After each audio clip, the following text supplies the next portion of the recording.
ও যুবক, স্কুলে পড়ো বাধা নাই, কলেজে পড়ো বাধা নাই, চাকরি করো বাধা নাই, ব্যবসা করো বাধা নাই, তবে তোমার টার্গেট থাকবে আমি আল্লাহর দিন জিন্দা করব, আমার ভাই মুসলমানের উপকার করব। ইসরায়েলের বেঈমানেরা, সারা দুনিয়ার বেঈমানেরা এক হয়ে যাইতেছে, মুসলমানকে অ্যাটাক করবে, ইসলামের আলো বন্ধ করে দিবে। হঠাৎ করে যদি বলে মুসলমানের সাথে আমাদের বয়কট, কোন হসপিটালে এদের জায়গা নাই, চিকিৎসা নাই, ঔষধ বন্ধ। ও যুবকেরা, স্কুল কলেজ ভার্সিটিতে পড়া তুমি একজন ডাক্তার হইয়া দাঁড়াও, বেঈমানের মোকাবেলায় দাঁড়ায় বলবা, এই বেঈমানের বাচ্চারা, তোদের হসপিটাল লাগবে না, ডাক্তার লাগবে না, ঔষধ লাগবে না, আমাদের মুসলমানের জন্য আমরা মুসলমান ডাক্তারেরাই ইনশাআল্লাহ যথেষ্ট। তাহলে ডাক্তার লাগবে না আমগো, ইঞ্জিনিয়ার লাগবে না আমগো। দেশের সব ডিসি, এসপি, ওসি সব পাঁচ ওয়াক্ত নামাজি হইলে এই দেশে আমাকে এত ওয়াজ লাগতো? কথা বলেন না কেন? সব হুজুর হয়ে যাইব? সব হুজুর হওয়া লাগবে?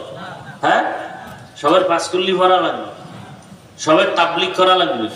কই একবারও বলছি যে তাবলিগে না গেলে জাহান্নামে যাবেন? চরমনাই না গেলে, কওমি মাদ্রাসায় না পড়লে জাহান্নামে যাবেন বলছি? হ্যাঁ, রসুলের আদর্শ মতো চলতে হবে, কথা শেষ। এখন আপনি রসুলের আদর্শ চিনেন না, যে চিনে, যে জানে তার কাছে যেতে হবে, সোজা কথা। রসুলের আদর্শ ভালো মতো চিনে জানে একমাত্র উলামায়ে আহলে হক।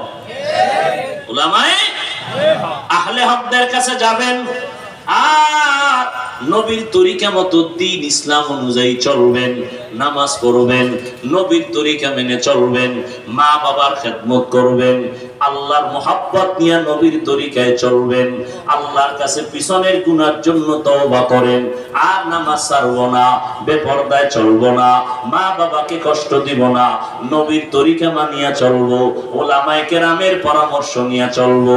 যারা যারা আল্লাহর মোহাব্বতের তৈরি আছেন, দুটো হাত আমার আল্লাহকে দেখায় দেন। আয় আল্লাহ আমাদের তওবা কবুল করেন, আমাদের ইবাদত নবীর তরিকায় চলার তৌফিক দান করেন। আয় আল্লাহ গুনাহ মুক্ত জীবন নিয়ে চলতে পারি তৌফিক দান করেন, আমিন।